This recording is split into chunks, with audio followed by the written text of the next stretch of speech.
Hey everybody, welcome to December. Tis the season for the cheers? No, tis the season for the beers. We're gonna be doing 3, maybe 4 decent good holiday beers. Honest, true. These beers are insane! All right, let's go. Okay everyone, we're back. It's time for another Buzz with Your Cuz.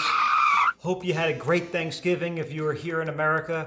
If you're one of our friends from around the world, well, we hope that you indulged in something so that you aren't jealous of those of us here who have overeaten and maybe overconsumed just a little bit.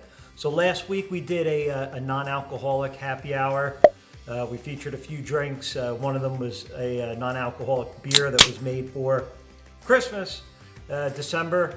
So, December, one of the things that, we really start to anticipate coming out as part of the holiday season is gingerbread. We made these guys. Figured, it's December. Have a little gingerbread.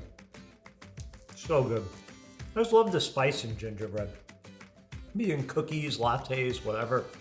But for happy hours, you're usually not going to show up with a plate of gingerbread cookies. However, we may want to try, Guinness, there's a hint, potato chips.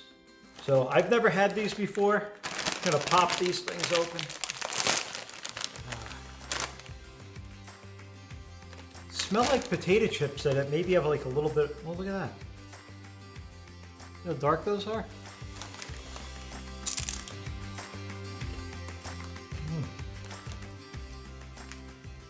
Incredibly crunchy. With a little, maybe slightly sweetness to them, like a bittersweet.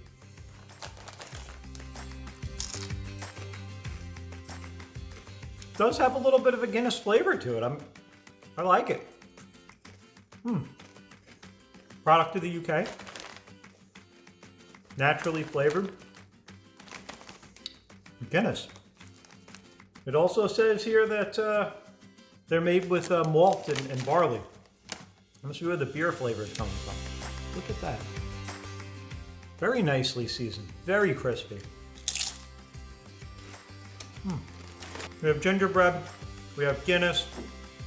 What else will we be featuring today? Other than gingerbread spice stout from Guinness. Guinness, unknown to many, has the Open Gate Brewery, which is here. Different from the St. James Brewery back in Dublin. So that one has been open since 1759. Just a few years ago, they opened up a brewery here in America in the Baltimore, Washington area. So if you didn't know about that, you're welcome. If you did, we hope you get a chance to get out there. They do a lot of different types of craft brews and stuff there, which is really nice. So this is a gingerbread, an Imperial gingerbread spice stout. 11% alcohol. So this thing's raring to go. It actually has a really nice smell to it. I think it's also important to note that this is made barrel aged in bourbon barrels.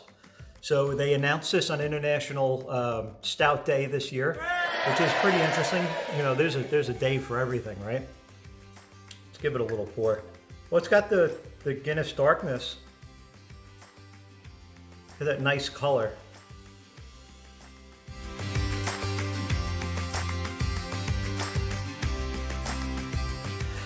It kind of has a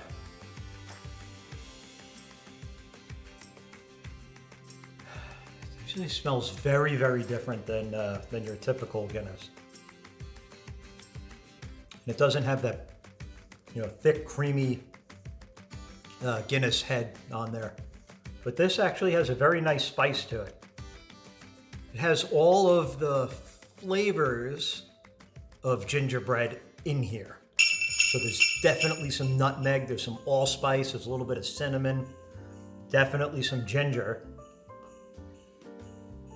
But I gotta be honest, this and this probably go good together, but they don't taste alike at all.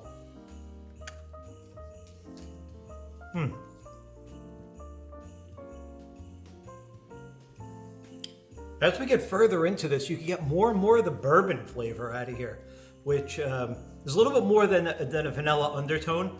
You actually get a little bit of that smoky sweetness in here. This is surprising. Not what I thought it was going to be. Don't be afraid of the label. And she's a beaut, Clark. Look at that.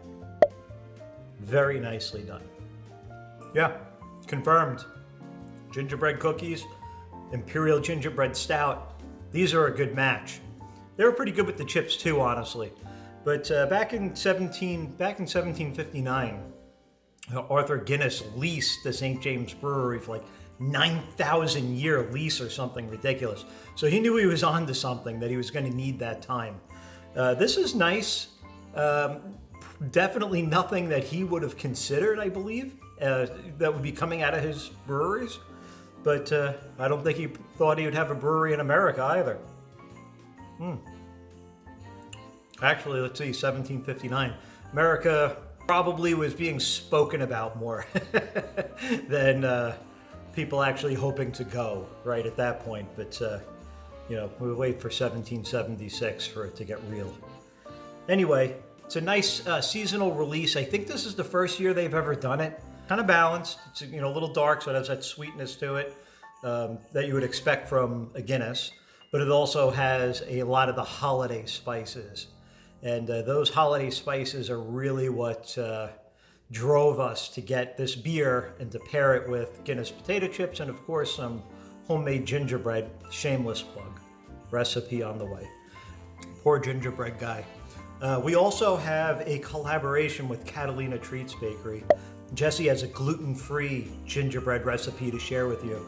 Please check that out. You won't be disappointed. This is definitely worthy of a Christmas buzz with your cuz, or at least a gingerbread buzz with your cuz, which I didn't think I'd be saying either.